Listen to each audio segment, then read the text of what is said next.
राते सैया सुता के भुइया राते सैया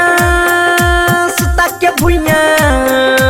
राते सैया सुता के भुइया गमछा से ललकै जाय समर से बुल के पाइप डलकै लहंगे में दाई समर से बुल के पाइप डलकै लहंगे में दाई राते सैया सुता के भुइया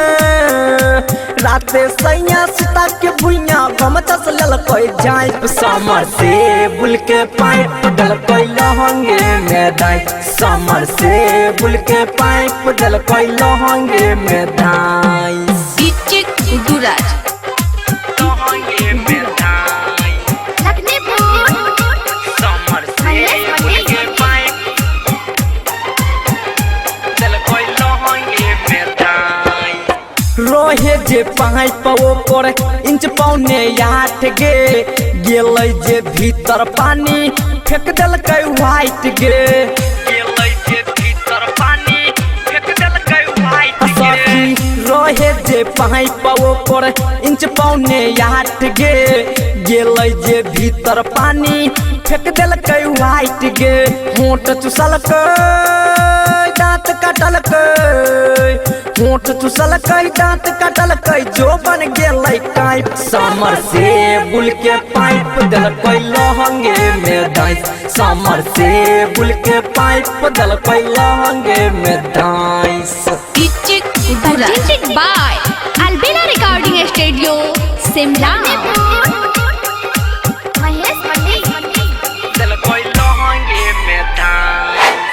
प्यार के बुखार में खोली के पायल हमर जवानी के को देलकै घायल हमर जवानी के को देलकै घायल प्यार के बुखार में खोली के पायल हमर जवानी के को देलकै घायल राइटर चंदन सुमो चिंगारी फूलो मनी सोनू सुनील जानी गेलै लाइफ समर से बुल के पाइप देलकै लहंगे में दाई समर से बुल के पाइप देलकै लहंगे में दाई राते सैया सुता के भुइया राते सैया सुता के भुइया गमछा से ललकै जाय समर से बुल के पाइप देलकै लहंगे में दाई समर से बुल के पाइप देलकै लहंगे में दाई।